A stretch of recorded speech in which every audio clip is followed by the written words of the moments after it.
بسم اللہ الرحمن الرحیم۔ خدا تعالیٰ بڑی قدرت و طاقت کا مالک ہے۔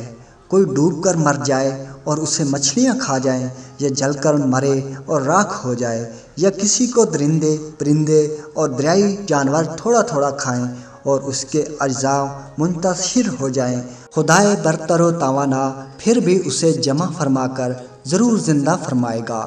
ناظرین کرام، آج کی ہماری ویڈیو کا ٹاپک ہے حضرت ابراہیم علیہ السلام اور 4 پرندے۔ ناظرین کرام، اگر آپ کو یہ ویڈیو پسند آئے تو ہمارے چینل کو سبسکرائب کیجئے اور ویڈیو کو لائک کیجئے۔ حضرت ابراہیم علیہ السلام نے ایک روز سمندر کے کنارے ایک آدمی مرا ہوا دیکھا۔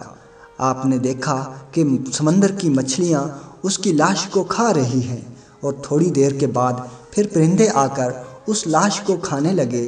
پھر آپ نے دیکھا کہ جنگل کے کچھ درندے آئے اور وہ بھی اس لاش کو کھانے لگے۔ آپ نے یہ منظر دیکھا تو آپ کو شوق ہوا کہ آپ ملاحظہ فرمائیں کہ مردے کس طرح زندہ کیے جائیں گے۔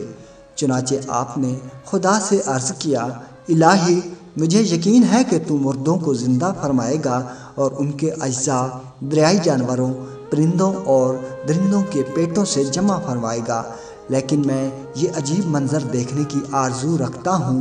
خدا نے فرمایا، اچھا اے خلیل، تم 4 پرندے لے کر انہیں اپنے ساتھ ملا لو تاکہ اچھی طرح ان کی شناخت ہو جائے، پھر انہیں ذبح کر کے ان کے اجزاء باہم ملا کر ان کا ایک ایک حصہ ایک ایک پہاڑ پر رکھ دو، اور پھر ان کو بلاؤ اور دیکھو وہ کس طرح زندہ ہو کر تمہارے پاس دوڑتے ہوئے آتے ہیں۔ چنانچہ حضرت ابراہیم علیہ السلام نے مور، کبوتر، مرغ اور کوا، یہ 4 پرندے لیے اور انہیں ذبح کیا اور ان کے پر اکھاڑے اور ان سب کا قیمہ کر کے اور آپس میں ملا جلا کر اس مجموعہ کے کئی حصے کیے اور ایک ایک حصہ ایک ایک پہاڑ پر رکھ دیا، اور سر سب کے اپنے پاس محفوظ رکھے۔ اور پھر آپ نے ان سے فرمایا، چلے آؤ۔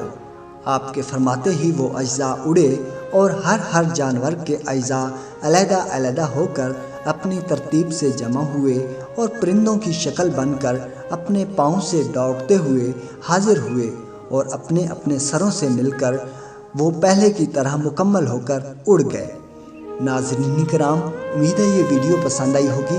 ہمارے چینل کو سبسکرائب کیجئے۔ اللہ نگہبان۔